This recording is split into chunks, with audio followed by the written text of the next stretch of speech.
There must have been a sniper out there today because R1 just hits the ground and rolls over second base.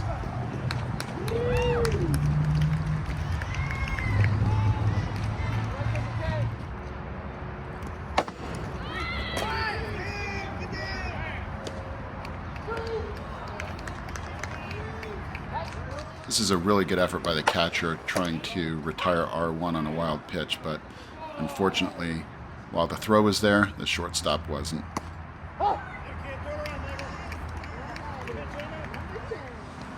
I was caught being a spectator. At this point, I make a call, and I'm locked into the call. I don't glance over and see the touch at first, and I don't see the batter runner advancing to second until it's almost too late.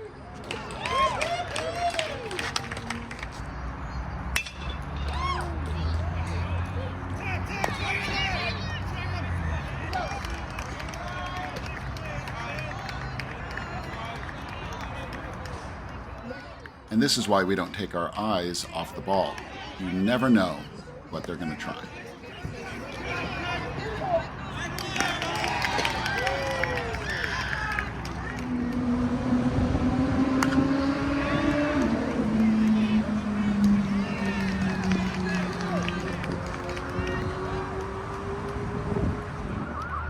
This is one of the worst brain farts I've ever had on a baseball field. I literally came up with a strike call, and I said ball. Now, it was an outside pitch, so maybe my brain was trying to process two different things. But in any case, I thought about not including it, and, we all make mistakes.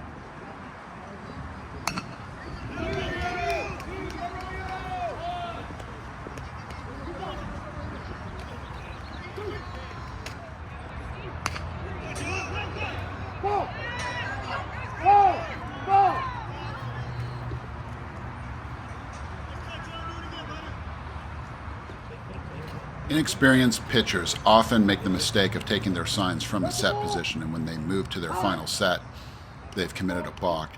When you have a balk with bases loaded, there's a lot of pointing and moving of players. I intended to launch this bat all the way to the dugout safely. Well, it didn't work as intended. The inner thigh is one of the most painful areas to get hit. And this one got me really high up near the groin.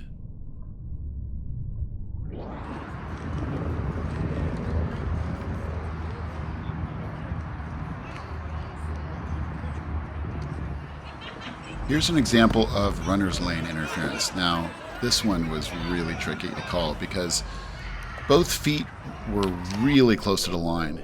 When he entered the runner's lane, his second and third step with his left foot was just inside to the left of the chalk line.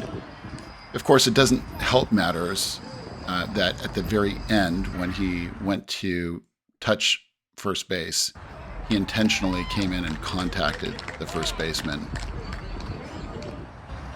I hustled down to second base to get into a position to make a call if there was a tag attempt, but I did miss the fake tag by the shortstop.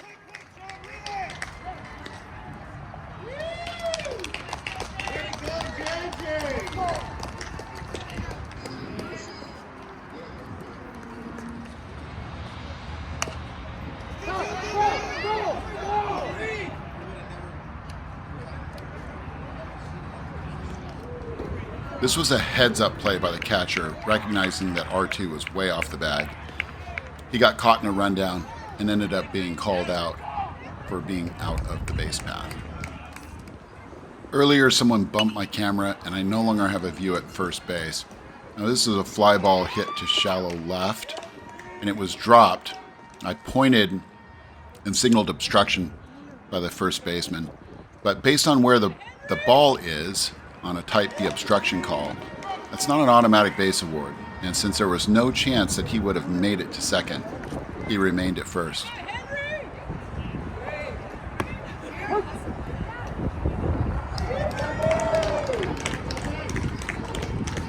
It's critical to quickly get into position to make a fair foul judgment call. on a play like this. Don't let the pitcher come set before the batter is ready. You avoid a scenario here where there's a quick pitch before the batter's ready and potentially a safety issue.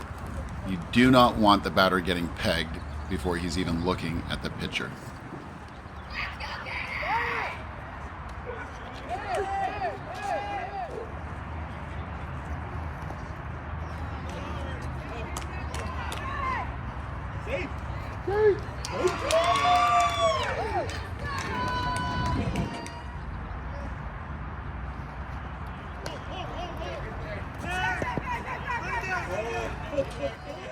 I had obstruction on the catcher right here.